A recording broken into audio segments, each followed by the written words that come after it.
Private First Class Devin Wright had done this 100 times.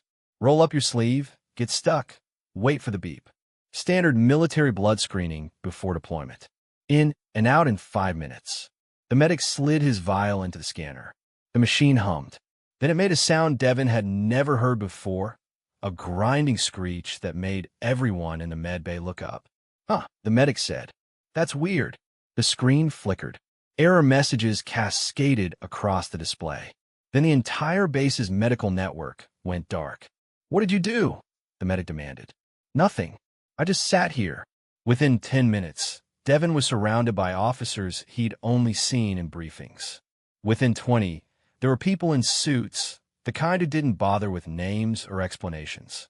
Within an hour, he was in a sealed room with a woman who introduced herself as Dr. Kensington from Interspecies Relations.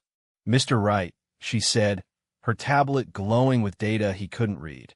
How much do you know about your biological parents? Devin's stomach dropped. I was adopted. Foster system. What? Your blood triggered a genetic marker that hasn't appeared in over 400 years. Dr. Kensington turned her tablet around. The screen showed a double helix wrapped in symbols that looked more magical than scientific. You're a direct descendant of House Valtherin. The name meant nothing to him. Is that bad? House Valtherin ruled the Fey kingdoms before the Sundering. They were the bridge between human and Fey bloodlines, the only house that could move freely between both worlds. When the rifts closed in 1621, the entire royal family was trapped on Earth. They died out within 3 generations.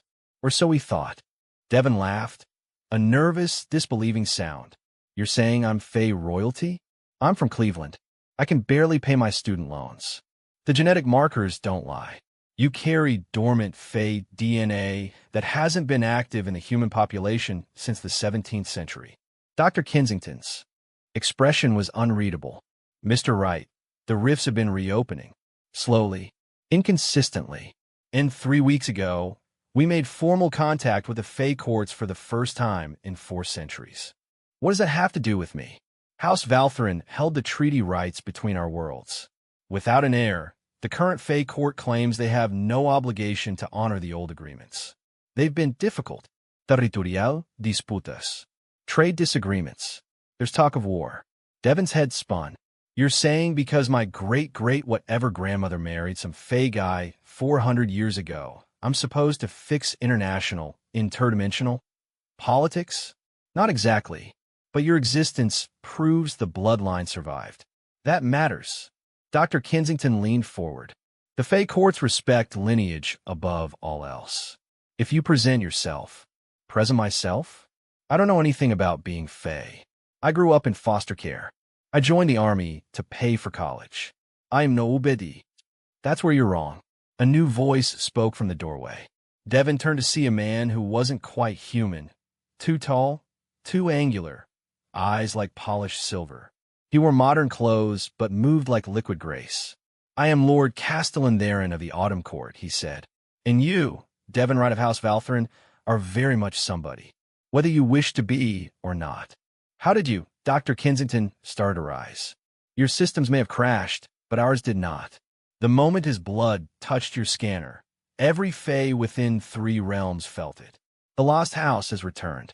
Theron's expression was complex, respect, curiosity, and something that might have been hope. The question is, will you claim your inheritance? Devin looked at his hands, the same hands that had failed his first PT test, that had fumbled with his rifle during basic, that were nothing special or magical. What happens if I say no? Then tensions escalate. Borders harden, and in a decade, perhaps less, our peoples go to war. Theron's silver eyes held no judgment. But that would not be your fault. You did not choose this burden. And if I say yes, then you have much to learn. The courts are treacherous. Politics are deadly. You will be tested, challenged, potentially targeted. Theron paused. But you will also have the authority to demand the treaties be honored, to force both sides to negotiate, to perhaps prevent unnecessary bloodshed. Devin thought about every foster home he'd bounced through. Every time someone told him he didn't belong.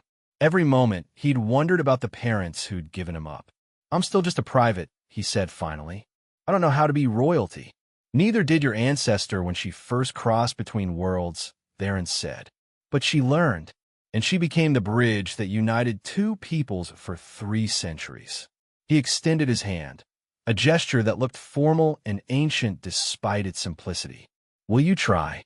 Devon looked at Dr. Kensington, who nodded almost imperceptibly, then at his own reflection in the mirror behind them. Still just a 22-year-old from Cleveland who'd wanted to serve his country. Now apparently he'd served 2 worlds. "Yeah," Devon said, taking Theron's hand.